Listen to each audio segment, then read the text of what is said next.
서예 공부를 조금 더 열심히 해가지고 서예협회에서 하는 추천 작가가 되는 게 이제 소망이고, 내 장례는 보건병원 장례식장을 썼으면 좋겠다. 이제 그게 이제 내 버킷리스트예요. 엄마, 오늘 선생님이 전쟁이 나서 공부 안 한대. 그래서 우리 왔어. 그랬더니, 야, 이놈아, 전쟁이 났는데, 뭐가 좋으냐. 그 지냈던 제 생각이 나.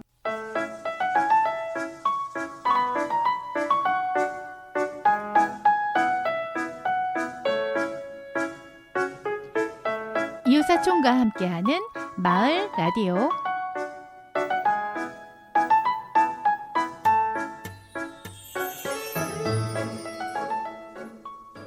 안녕하세요, 앤디입니다. 안녕하세요, 우띠입니다. 안녕하세요, 춘디입니다. 안녕하세요, 윤디입니다. 이웃사촌과 함께하는 마을 라디오, 오늘은 4번째 시간이네요. 오프닝 들으셨죠? 오프닝의 그 인터뷰 목소리로 오늘의 이야기를 추측하실 수 있을 것 같은데요. 우리 지난 시간에 예고해드린 대로 보은복지타운 아파트 홀로동에 사시는 남자 어르신 두 분에 대한 이야기를 나눠보는 시간이에요. 네, 맞아요. 오늘은 우리 앤디님 말씀처럼 복지타운 홀로동에 거주하시는 남자 어르신 이건우 유명서 어르신의 이야기를 나눠보려고 합니다. 유명서 어르신은요, 제가 복지타운 아파트 처음 갔던 날 인터뷰 함께 하셨던 분이에요. 오프닝에서 이렇게 어르신 목소리 들으니까 반갑기도 하고 신기하기도 하고 하네요. 맞아요. 그 윤디님 처음 진짜 머리 올린 날? 맞아요. 네, 신입입니다. 처음으로. 네, 그렇죠. 그렇게 인사드렸던 그곳이죠. 네. 신입입니다 했더니 유명서 어르신이 되게 귀여워하셨어요. 그동안 이웃사촌은 거의 여자 어르신들, 어머니들을 촬영했었잖아요. 그렇죠. 그런데 올해는 남자 어르신을 촬영했었군요. 실은 저희가 혼자 계신 남자 어르신을 촬영하는 건 처음이었잖아요. 그렇죠. 네. 네. 그래서 처음엔 솔직히 조심스럽기도 하고 어떻게 대해드려야 될지 되게 좀 막막했었어요. 맞아요. 그런데 우리 어머니다, 아버지다 생각하고 편안하게 맞아요. 진심으로 대해드리니까 좋아졌어요. 맞아요. 우리 우띠님은요, 어르신들하고 한 번만 봐도, 아니 한 번 아니라 한 10분만 봐도 되게 허물없이 금세 친해지세요. 막 되게 살갑게 대해드리기도 하고요. 또 우띠님이 진심으로 어르신들한테 다가가니까 더 그러신 것 같아요. 짧다면 짧은 시간인데 어르신들이 저희에게 마음 열고 참 가까워진다는 느낌을 받았었어요. 그렇게 또 사랑을 주시니까 촬영이 다 끝난 후에도 우리 어르신들 생각이 진짜 많이 나죠. 유명서 어르신께서는요, 인터뷰 다 마치고 출연료 드린다고 말씀드렸더니 뭐 이렇게 찾아와서 이야기 들어주는 것도 고맙고 좋은데 출연료까지 받는 거냐고 하시면서 출연료 받는 날 이웃사촌과 다 같이 회식할 거라고 하시더라고요. 아싸, 회식한대요. 예, 이렇게 마을미디어가 인연이 돼서 수년 동안 찐 이웃사촌이 되어서 잘 지내고 있는 것도 같네요. 네, 맞아요. 이건우 유명서 두 분 어르신들은 본인이 직접 겪으신 이야기를 해주셨을 것 같은데 어떠셨어요? 이 두 분은 월남전 참전 용사이시거든요. 그리고 또 하나 신기하게도 두 분 모두 1944년생이세요. 아, 그래요? 동갑이세요. 동갑이시구나. 혹시 같은 부대이시기도 했나요? 같은 부대는 아니셨지만 월남에서 이건우 어르신은 위생병으로 그리고 유명서 어르신은 통신병으로 활약을 하셨다고 합니다. 아, 네. 어림 계산해 보니까요. 이 두 분은 초등학생 때, 그때는 국민학교였겠네요. 국민학생이셨을 때 6.25를 겪으셨겠어요. 네, 맞아요. 어린 시절 겪었던 6.25 때 이야기도 들려주셨고요. 또 월남 파병 시절 이야기도 이제 저희한테 들려주셨는데 6.25 피난 시절에 이제 어르신께서 부모님이랑 헤어지게 되고 피난민 사이에서 또 누나랑도 헤어지게 되고 그런 이야기를 들을 때는 우띠님, 윤디님이랑 같이 눈물에 콧물에 다 빼면서 들었어요. 저희가 잘 울어요. 그냥 누군가 울면 다 따라 울어. 맞아요. 물론 두 분의 상황은 달랐지만 두 분의 이야기를 통해서 전쟁을 겪은 이들에게 전쟁이라는 것은 너무나 큰 아픔으로 또 트라우마로 남았다는 것을 한 번 더 느낄 수 있었고요. 이웃사촌이 이런 어르신들의 이야기를 세상에 전할 수 있는 게 대견하고 자랑스럽다는 생각도 들었습니다. 그럼요. 그 시대를 겪었던 분들은 아마도 다 비슷한 마음이셨을 것 같아요. 어느 분의 이야기를 먼저 나눠볼까요? 네, 우리 이건우 어르신 이야기 먼저 나눠볼까 해요. 이건우 어르신은요, 저희랑 만나기 전에 저한테 메일을 보내주셨어요. 메일을 보내셨어요? 네네. 그 본인의 이야기를 이렇게 정리하셔가지고 A4 한 서너 장 정도 분량으로 보내주셨는데 그 중에서 한 장이 아들한테 보내는 메시지였어요. 근데 막상 만나서 이야기를 나눌 때는 그 편지에 대한 얘기 되게 궁금했었잖아요. 약간 쑥스러워하셨던 것 예, 같아요. 그 얘기를 꺼내시지 않더라고요. 그래서 내용이 무엇이었을까 좀 너무 궁금하긴 한데요. 궁금하시죠? 네. 그날은 저도 듣지 못했고요. 마지막 촬영 날 편지를 공개하셨습니다. 아, 그래요? 네. 저희 영상 보시면 알게 되실 거예요. 영상으로 만나뵐게요. 두구두구두구두구두구. 그러면 꼭 찾아봐야죠. 예, 여러분들도 꼭 한번 찾아보세요. 무슨 내용인지 궁금하실 거예요. 보은복지타운에 거주하신 지는 얼마 되지 않으셨다고 하던데 이곳에는 어떻게 오시게 됐고 또 그동안 어디서 지냈는지.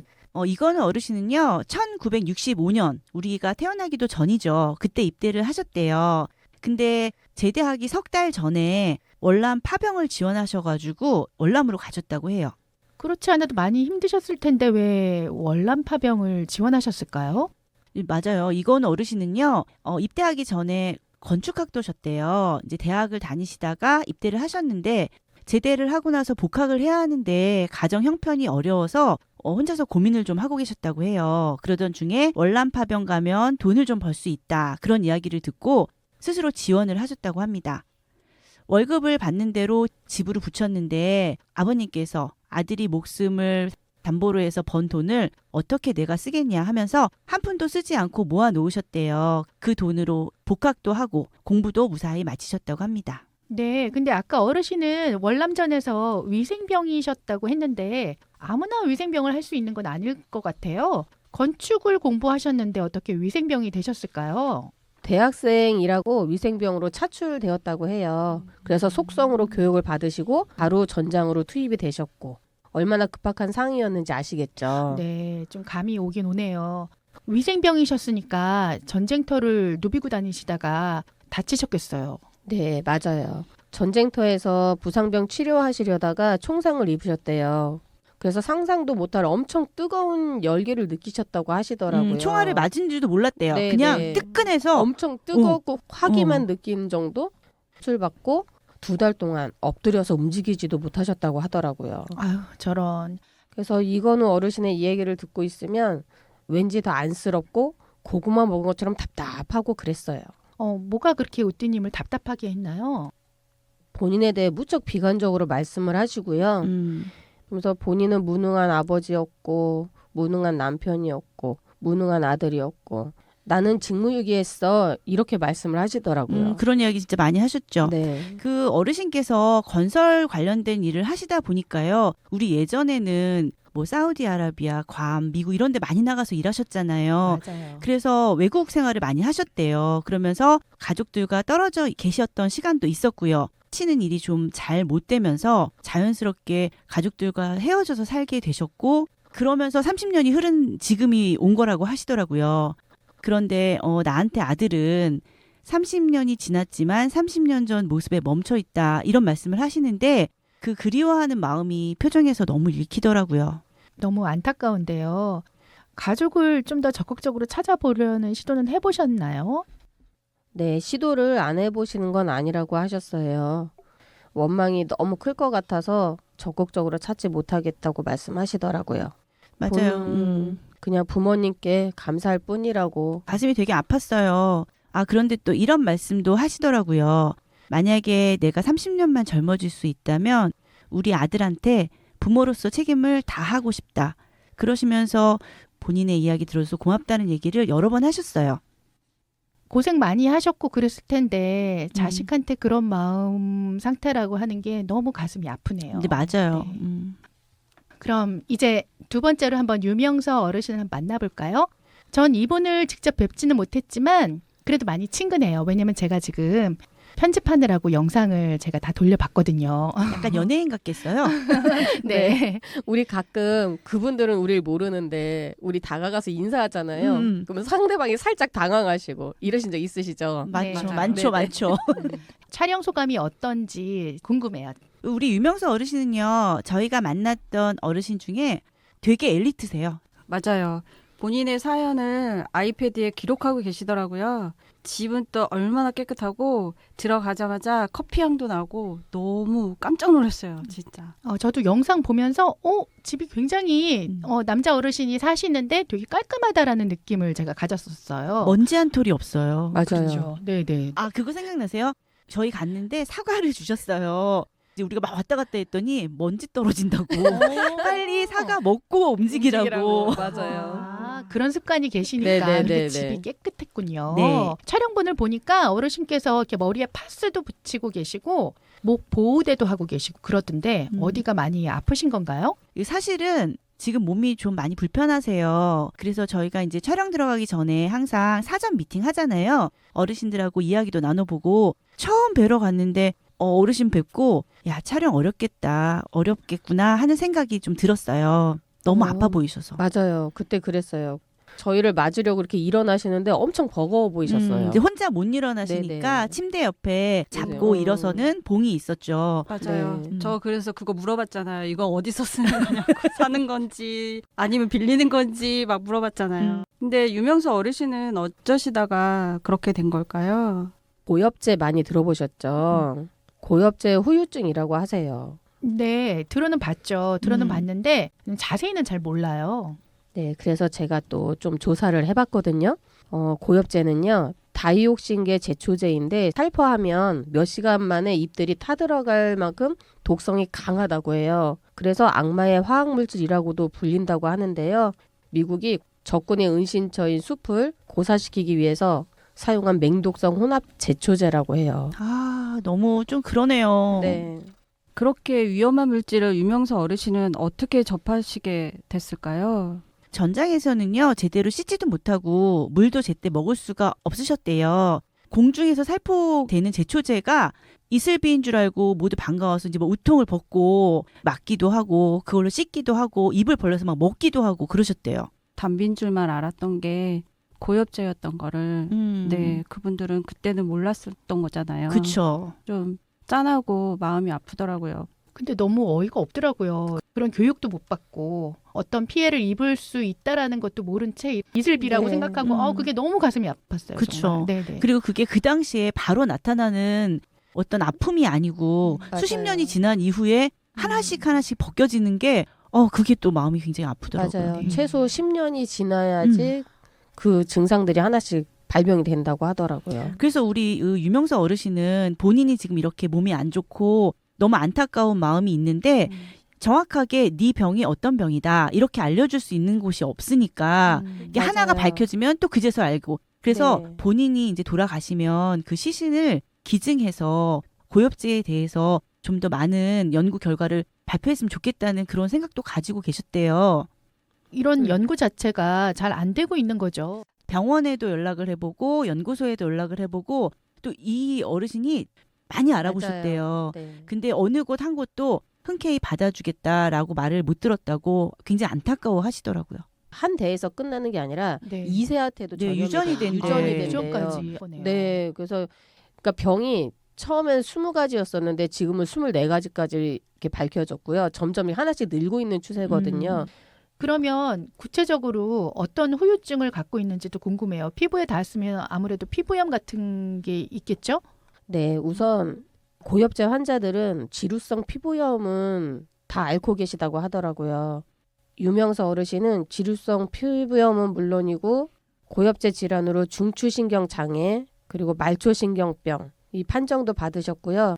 또 가장 최근에는 후종인대 고라증이라고 해서 인대가 뼈화돼 가는 거예요. 이게 딱딱하게 굳어지는. 예, 굳어지는. 그래서 한쪽이 점점 이렇게 마비되고 계시거든요. 큰 수술도 받으셨다고 하는데 네. 크게 차도를 못 보셨대요. 맞아요. 그 고엽제 질환으로 이렇게 거동도 자유롭지가 못하시고요. 또 굉장히 많이 아파하세요. 그러니까 진통제도 많이 드시고 그러니까 진통제를 드시다 보니까 또 위도 아프시고 소화도 잘 안 되시고 여기저기 굉장히 힘들어 하셨어요. 그래서 지금은 이제 반신욕 많이 하시면서 몸을 좀 따뜻하게 하면 그 고통이 좀 완화된다고 하세요. 사시사철 내복 입고 계시더라고요. 저는 감히 상상도 안 가요. 음. 이 고엽제가 굉장히 위험하고 무서운 물질인데 고엽제 후유증 앓고 계시는 분들 굉장히 많을 거 아니에요. 네, 점점 늘고 있다고 이거는 합니다. 국가가 그분들을 위해서 책임지고 연구를 하고 또 치료를 해줘야 된다라고 생각을 해요. 맞아요. 내가 말한다고 믿어주는 게 아니라요. 증명하려면 중앙보훈병원에서 고엽제 후유증 신체 검사 이거를 받아서 판정을 받아야 인정을 해주고 과정을 겪어야 되더라고요. 제가 영상 보면서 또 새롭게 알게 된 게 있는데 네네. 이렇게 군복을 입고 계시더라고요. 맞아요. 네네. 군복 입고 인터뷰하셨어요. 근데 네. 그 군복을 입고 계시면서 군복에 대한 얘기를 하셨을 때 저는 이 군복이 우리한테는 수의야 이런 말씀을 하셔서 맞아요. 이건 무슨 얘기지? 이 얘기 좀 자세하게 들었으면 좋겠어요. 저희가 갔을 때 어르신께서 그러시더라고요. 난 촬영할 때 군복 입고 할 거야. 이러시는 거예요. 근데 우리 예전에 심룡이 예, 어르신. 심룡이 어르신도 여군이셨잖아요. 네. 근데 그 어머니도 군복 입고 하고 싶다고 하셔서 네, 군복 입고 그때 촬영을 했었는데 그 생각 나면서 군인이셨어가지고 이 군복에 대한 애착이 있으시구나 그냥 이렇게 생각했었죠. 네. 근데 얘기를 나누다 보니까 이 옷을 입고 봉사활동도 많이 하셨더라고요. 근데 마지막에 진짜 찡했죠. 우리는 수의를 별도로 하지 않고 이 옷이 우리에게는 맞아요. 수의야라고 얘기하시는데 소름이 쫙 끼쳤어요. 그죠. 저는. 네. 그럼 한 번 군인은 영원한 군인이다 뭐 이런 건가요? 그게 군인 정신인가 보네요. 네, 그런 것 같아요. 저희가 에피소드 4편에 걸쳐서 우리 보훈복지타운 어르신들의 이야기로 꾸며봤는데요. 그동안 느낌이 어떠셨어요? 저희가 한 번에 이렇게 여러 분을 촬영해 본 적이 없었잖아요. 근데 올해는 특별히 저희가 여러 분을 해봤는데 느끼는 건 다 똑같은 것 같아요. 좀 더 잘해드렸으면 좋겠고 그리고 많이 감사한 마음. 저는요, 그냥 막연하게 좀 약간 복지타운 아파트 하면 슬픈 생각이 되게 많았던 것 같은데 요번에 어르신들 만나서 인터뷰하면서 그런 생각이 조금 바뀌기도 했어요. 더 이상 저한테 보훈복지타운은 안타깝고 슬픈 곳만은 아니라는 생각이 들었어요. 사랑도 많고 맞아요. 네, 그런 생각이 들어서 제 선입견이었는가 보다 하는 생각도 많이 했어요. 저도 그분들 이야기는 좀 가슴 아픈 이야기도 많았잖아요. 그래서 그 얘기 들을 때는 진짜 같이 눈물도 흘리고 막 이러면서 들었는데 그래도 결국에는 약간 희망적인 이야기 그런 이야기도 많이 들어서 네, 기분 좋게 촬영을 마쳤던 것 같아서 뜻깊은 시간이었던 것 같아요. 이번에 촬영하신 분들은 고마운 마음이 아주 컸던 것 같아요. 네, 그죠? 맞아요. 보훈복지타운을 너무 고마운 곳이라고 표현을 많이 해주셨어요. 그리고 지금 이제 생활하고 계시는 거에도 굉장히 만족하셨고 이웃사촌에도 만족하셨어요. 표창장 받았잖아요. 표창장 주고 싶다고. 네네. 이웃 천사님이란 말도 들었어요. 그래서 오래들 사시나 봐요. 그런 것 그런 같아요. 감사하는 마음을 갖고 사시니까 맞아요. 진짜 고령의 나이이신데도 아픈 데는 있으시지만 그래도 건강하신 편인 것 같아요. 정신이 건강하신 거죠. 네네. 네.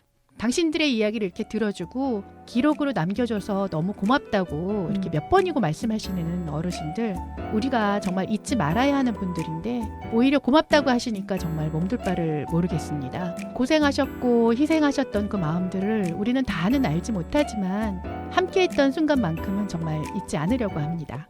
누군가를 위해서 희생하셨던 모든 분들께 감사드리면서 오늘 이만 마칠까 합니다. 여러분 5번째 에피소드에서 우리 만나요. 안녕. 본 콘텐츠는 수원시와 수원문화재단, 수원미디어센터의 지원 사업을 통해 이웃사촌이 제작하였습니다.